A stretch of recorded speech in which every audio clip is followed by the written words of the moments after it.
When I was 30, I married Emily, a high school classmate of mine. Emily was known as a beauty in our class, often referred to as the belle of the class. But she wasn't stuck up. Her friendly nature made her popular with both the guys and the girls. Her father was a CEO of a large company, running a real estate. Emily was, so-called, the heiress of fortune. As for me, I'm just an average Joe, a regular office worker. I didn't come from a wealthy family, nor was I particularly brilliant in studies. Marrying Emily felt like a real miracle. We reunited at a class reunion when we were 25 and hit it off over a popular anime we both liked. Back in high school, Emily and I both loved anime and would often discuss the protagonists and their adventures. Gradually, we started seeing each other outside school and eventually started dating. While we were dating, we never fought, and for a while after getting married, we enjoyed a harmonious life together. Then a year into our marriage, Emily gave birth to our son, Kyle. Kyle's eyes would droop when he laughed, just like mine, and his cute mouth resembled Emily's. She dove into parenting bugs, determined to do her best as a first-time mom. Our troubles began when Kyle was about to start kindergarten. Kyle should go to a private school. I want him to have a great education, Emily suggested. But we can afford that on my salary. But she smiled and replied, "Don't worry about the money. My dad will cover Kyle's expenses." Honestly, her words hurt me a lot. Although she might have said it casually, I felt like a subtle dig at my lack of earnings. Eventually, Kyle did go to a private kindergarten, thanks to my father-in-law's money. And it didn't stop there. He went on to private elementary and middle school. Emily also enrolled him in tutoring and language classes. With his time consumed by studies and extracurriculars, Kyle started to look a bit stressed when he became a 6th grader. One day, Kyle said to me, "Dad, Mom wants me to be like Grandpa, a CEO, but I want to do other things. I'd rather go to a general public high school rather than a prestigious private school." He said that, letting his true feelings spill out. Hearing that made me feel like a failure as a father. Eventually, I decided to talk to Emily about Kyle's future. I confronted her with Kyle's true feelings, hoping to persuade her. "Hey, about his future path, he's saying he wants to go to a public high school." She replied, "What? No way, that's not acceptable. Educational background is becoming more and more important. Besides, we have the money, thanks to my dad, so we can afford to give him the best. Plus, who knows if the person Kyle marries will be wealthy?" Her words deeply hurt me. I argued, "That's no way to talk. He might have his own path in mind. Let's at least listen to him." But she was adamant. "I know what's best for him. Just go along with it." What's that all about? Our argument led to an icy relationship, and we ended up divorcing before Kyle started 9th grade. Emily fought hard for custody, but Kyle chose to stay with me. "I won't see Mom anymore. I want to live freely," he declared. Emily was shocked to hear that she was disliked by her son and returned to her parents' home. After that, Kyle and I started living together. I fulfilled Kyle's wish and sent him to a public high school. I hadn't seen Emily since our divorce.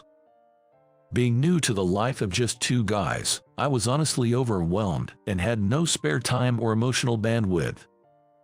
Sometimes, I wondered if she might have met someone nice and remarried.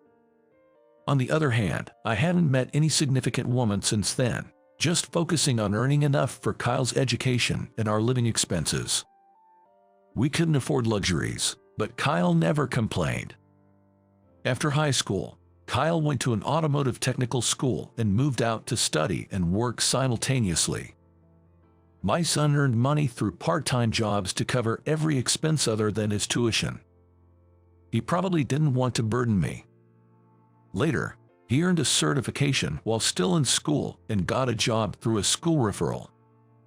With Kyle standing on his own, my financial burden eased. But I felt a sense of emptiness. I was living a bland, ordinary life alone. One day, I was assigned to a 2-week business trip to a rural town a bit far from here. Though I feared getting lost in an unfamiliar place, I managed to find the way to the hotel. The company had booked a long-stay hotel for me, and before checking in, I decided to buy some food at a nearby supermarket. As I was heading to the deli section, I couldn't believe my eyes. What is that? A woman who looked just like Emily crossed in front of me. She was wearing some kind of work clothes. I quickly followed her but lost sight of her. Where is she or Emily? I kept wandering around the supermarket. Shoot, where could she have gone? Ouch, I slightly sprained my foot. I snapped back to reality, questioning what I was even doing. What was I planning to do if I met her again? I couldn't understand why I had tried to follow a woman who resembled my ex-wife. I didn't want to confront her with any resentment, or maybe deep down, I was still holding on to feelings for her after 5 years. I couldn't find an answer. I just wanted to see her again. That much was certain. The next day, after finishing my work, I walked around the area where I had lost sight of her. The supermarket was bustling, especially busy with a sale that day. I couldn't find anyone resembling her. It was a long shot, looking for someone based on such brief information. Maybe she was someone else. And even if I did find her by chance, what then? Just as I was thinking of giving up and heading back, I spotted a woman in the same uniform as the one I saw yesterday. In a hurry, I followed her, making sure not to lose sight of her this time.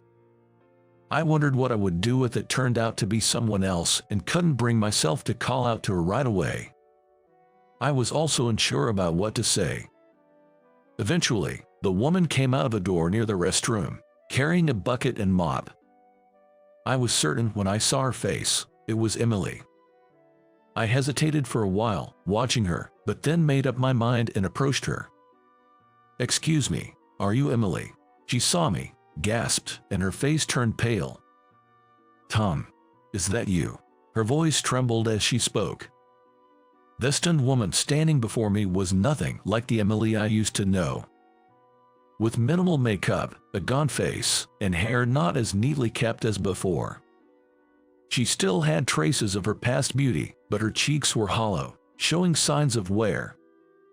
She said, somewhat embarrassed, "It's been a while. I never expected to meet you here. I didn't want you to see me like this." "I'm actually here on a business trip." I was surprised too. I replied.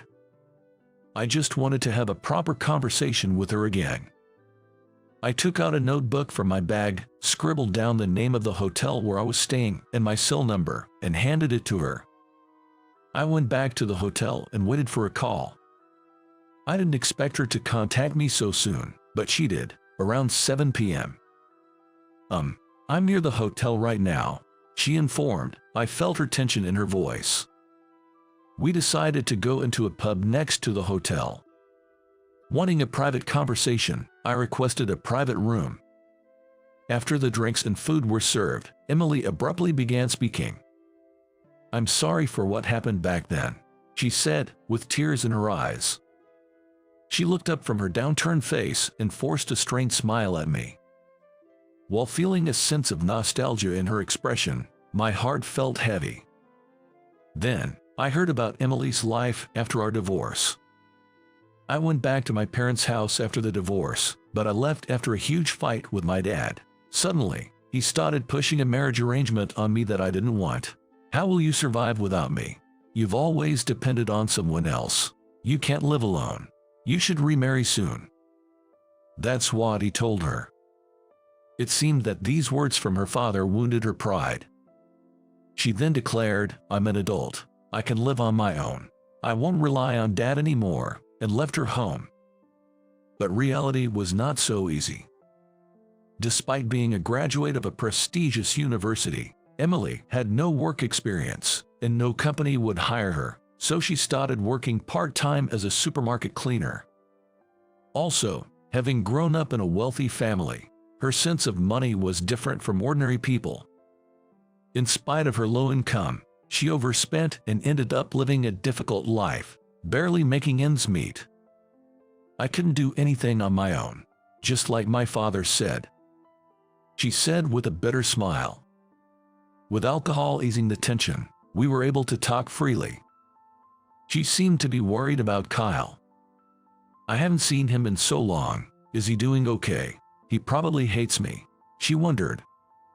Kyle's doing well. He's working hard and is well liked by his boss, I informed her. She responded with a slight tearful voice, that's good to hear. The strong-willed Emily, once the belle of the class and a CEO's daughter, was no longer there. After that, I started visiting Emily occasionally. I was somehow worried about her. Then one day, she shared some news with me. My dad called me recently.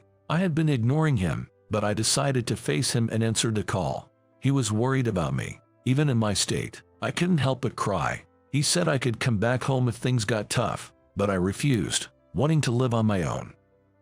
She also mentioned our reunion. Her father-in-law apparently only said I see. There was no sign of anger in his voice. Rather, it seemed he sounded relieved. Hearing that their relationship was on the mend, I felt relieved too. After a while, Emily and I talked about starting over from square one. Of course, just as friends for now. I told Kyle about this.